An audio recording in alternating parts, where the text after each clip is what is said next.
What is going on, guys? We are back with some more Dragon Ball Z Dokkan Battle videos, and we're going to be talking about the new LR Ginyu card, as well as how good the team is overall. Now, the cards individually really aren't that amazing, to be fair, to be honest.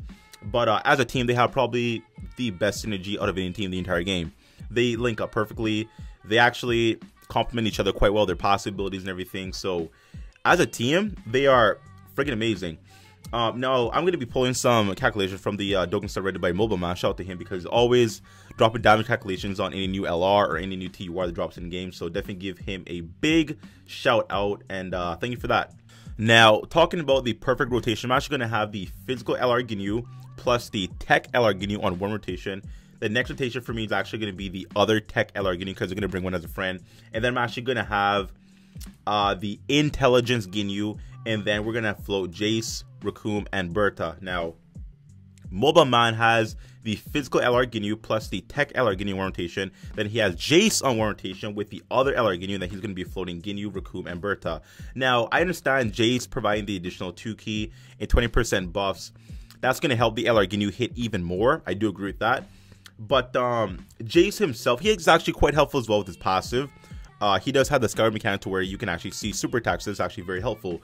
But I prefer having Ginyu there just for the additional damage. Now, the LR Ginyu intelligence, because Jace's passive might actually make up the damage and make up difference in damage, honestly. But in Ginyu, for me, I just like him there more over Jace. You know, because he hits a bit harder than Jace. And tanks a bit better as well because he has a defense buff. When fighting one enemy, and even if you fight 2 or more enemies, he has the damage reduction buff, so he can be helpful in a few scenarios. Now, talking about the units individually, I went over them in a video last night, but the translation is still coming through, so I didn't really get to understand what they actually were about. But now that everything's you know, out and everything, I can actually go through them properly. So the tech LR Ginyu, we know he's a Ginyu Force category leader, providing 3 key, 100% stats to the Ginyu Force category. Super attack on the 12 key. Greatly raised attack, which is a 50% buff for 1 turn. His 8th key super attack made colossal, and he buffs extreme allied attack by 30% for 1 turn. Pass is very, very good, of course. Extreme type allies 30% attack and defense, and Ginyu Force category allies gain an additional 20% attack and defense. So, for example, well, his passive is going to give himself 50% attack and defense just as is. Like, he's always going to have that. He'll always have 50% attack and defense because he's an extreme unit, plus he's also in the Ginyu category, so he has an unconditional 50% attack and defense. He's like Kid Buu, but without the 80% restriction. So having this guy here in our rotation with the physical LR Ginyu, the physical LR Ginyu will be getting the additional 50% as well. So you're gonna have 2 LRs pretty much with the same passive of having the additional 50% attack and defense, plus the physical LR Ginyu is going to be providing 3 key, plus an additional 7,777 attack. So I feel that's going to be a very, very defensive and offensive rotation right there. Plus you have Jason like the 3rd slot, or if you actually float the friend tech LR Ginyu, and you happen to have a rotation where you have the tech LR Ginyu in 1 slot, the physical LR Ginyu in the 2nd slot, and then the 3rd slot being the other tech LR Ginyu, that's going to be 100% attack and defense across all those units. Plus having the physical LR Ginyu providing the additional 777 attack, it's going to be a very, very, very hard hitting and defensive rotation. Now, I don't recommend floating the LR Ginyu, but if you do decide to do that just to get that one rotation, it's going to be quite disgusting, especially since you have the tech LR Ginyu buffing the extreme allies attack by 30%, the one in the 1st slot. That's going to make the physical LR Ginyu and the tech LR Ginyu in the 3rd slot hit that much harder. But I don't recommend doing that. I don't recommend you float an LR Ginyu just to have that rotation every now and then. I do want to see LR Ginyu on one rotation. Well, I want to see both the tech LR Ginyus on rotations at all times. Now, they kind of nerf the tech LR Ginyu a little bit because the physical one has Fear and Faith and Shocking Speed. The tech one has neither of those links, so I think they kind of know what they're doing, because if they were to give the tech one Fear and Faith and Shocking Speed, these 2 units would be literally the perfect linking partner. They will share every link under the sun, so it's gonna hurt the physical LR Ginyu a little bit because now they're only going to share 3 key. I believe Signature Pose is a 2 key link, and I believe Loyalty is a 1 key link. So they're gonna be sharing 3 key as a passive, well, 3 key in terms of links. And then they're going to be sharing the Ginyu Force link, which is 25% attack out, which is a massive link. 25% attack out between 2 LRs, plus having the 50% attack and defense and passive. That's a lot of damage, man. That's disgusting, honestly. plus legendary power being additional 5,000 tackle. Like, they're gonna hit very hard, especially at 100%, and they're gonna tank very, very well. I wish they had like maybe big bad bosses, but that's not really a big deal, honestly, because they have their own unique links that actually do work very well together. Now going over to the units who I think are, you know, respectable here. Now talking about the intelligence Ginyu himself, he does raise attack. I wish he actually raised defense. I know Berta does have the raising defense mechanic, the Kaioken raising defense mechanic, and Ginyu has a raising attack mechanic. I wish they made Ginyu. Ginyu is actually very defensive, but if they gave him the raising the defense portion of it, I feel like that would have made him just a bit better, honestly. Because yes, he can hit hard. If you activate his first portion of the pass to where he's fighting one enemy and gets an additional 70% attack and defense, he's going to hit pretty decently hard. Plus, it's going to be 100%. Plus, linking with the other LR Ginyu with additional 50% attack and defense, he's going to hit very hard and tank very, very well.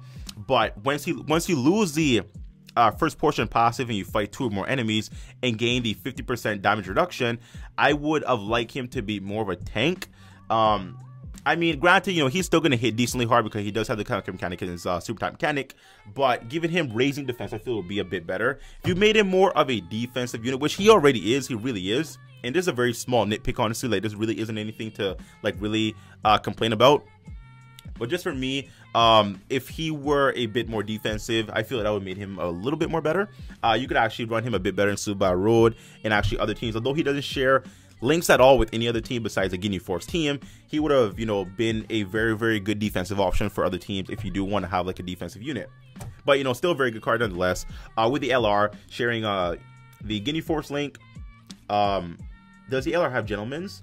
The LR does have Gentleman, so that's additional 2 key right there. They share respect, they share loyalty, signature pose. They share literally every link under the sun besides sharing the limits and legendary powers. So they're actually the perfect linking partners, and that's going to be a very, very good rotation.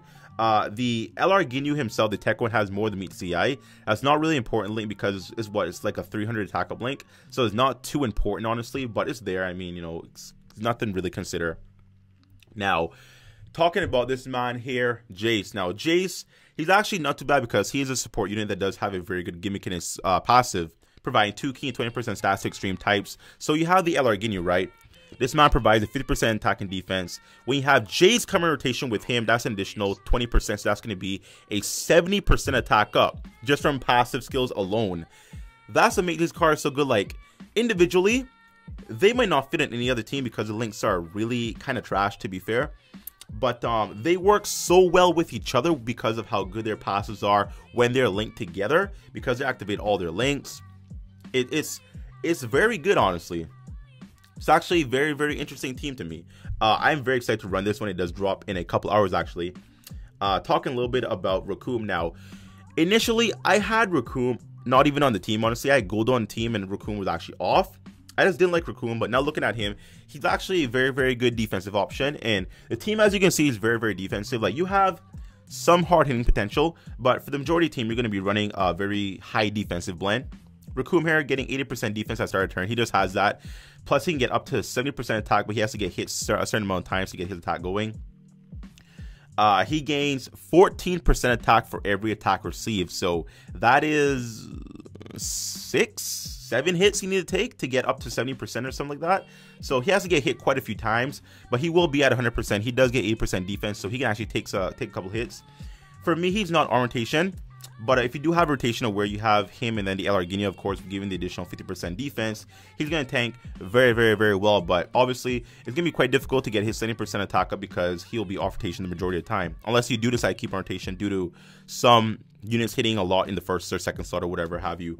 But, you know, I didn't like him off the back. But as a defensive unit, I feel like he does have quite a bit of value. So I do have him on my team, you know, and he's a decent option. His links are a bit different than the rest of the team. I mean, he does have the common signature pose, the Ginyu Force, but this unit individually has Brutal Beatdown, Tough as Nails, and Infighter. So those 3 links aren't really too common on the team. So he's actually, like, once again, they all link up perfectly, like sharing the limits, signature pose, the Ginyu Force. But when it comes to this individual unit, he has 3 links that not a lot of other units share on the team. So it can be a little difficult to link with him with certain units. But, I mean, as long as you have the additional 25% tackle with the Ginyu Force link, that is not that big of a deal, to be honest. Talking about Berta now. Now, Berta, for me, I have mixed emotions about this card. He can be very decent in defense. He can be very good in offense. They kind of made him a several things, but he's not really good at one particular thing. Now, he does raise his defense in a super time mechanic infinitely, so he does have the Kaioken mechanic with defense, which is what I wish the Intelligence Ginyu had, but nonetheless, it's still pretty good because he can actually, you know, tank quite well after a few super attacks. He does get 10% attack up per any orb obtained, so he doesn't need intelligence orbs or AGL orbs. Like any orb he gets, he'll get 10% attack up, so pretty good. His passive, when it comes to high chance to evade, you get that when you're in the first slot. So he isn't even on rotation for me. He's off rotation. So if there's a situation where you have a lot of enemies attacking the first slot, you might put him there to tank and possibly evade.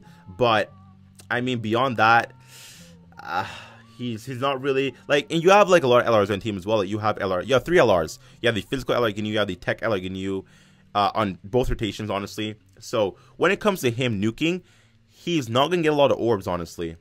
I really wish one of these units actually change orbs. That would have been, it would have been busted, but it would have been perfect, honestly. Like if Jace or Guldo change orbs, like, you know, Rainbow to Tech or something like that, that would have been very good. But because he requires so much orbs to get his attack going, I kind of almost want to take him off the team because I think Guldo might be a better fit. But I mean, he's here. I mean, I'll test him when it actually does drop. I don't know what the team actually is like. This card himself, this card actually has shocking speed. So he'll share that with the physical LR Ginyu. So when that actually when the rotations drop to where you have the tech LR Ginyu, the physical LR Ginyu, you can actually put the physical one in the second slot and then put Berter on the third slot because he'll naturally be there from rotations. That's going to be additional 2 key share for the physical LR Ginyu. So that's going to be a clutch rotation when that does happen. But beyond that, I mean, this guy really won't be getting a lot of orbs, and he's not going to be in the first slot, so his passive even won't activate. So he's kind of a dead card, honestly. I kind of want to have Gold on the team over him, but I'll test it out when it does drop. Overall, the team works quite well together. If you separate them and put them on their own teams, for example, if you have Berter being an AGL unit on an extreme AGL team, he really doesn't fit, honestly, at all. Like, he has shocking speed with, what was that, Super 17, the LR Androids. He has Sharon Limits with Majin Vegeta, but there's no attack links at all he has with anyone on the team. Like, no one on the team has Ginyu Force, no one on the team has signature pulls. So it's a little difficult to really link these cards up in their own teams. But if you talk about this category team being the Ginyu Force team, then they actually work quite well. So I can't wait for the unit to drop in a couple hours. I will be doing a showcase. I might actually go live, honestly, and actually do the farm and everything live. So if I do that, then be looking out for the live stream. If I do decide to go live, I'm kind of undecided right now. But thank you much for the video, guys. Very quick team build video. Although it is certainly not the most powerful team in existence, the Ginyu Force team is more than capable of holding its own. On an individual level, LR Ginyu Squad is exceptionally powerful for a free-to-play unit.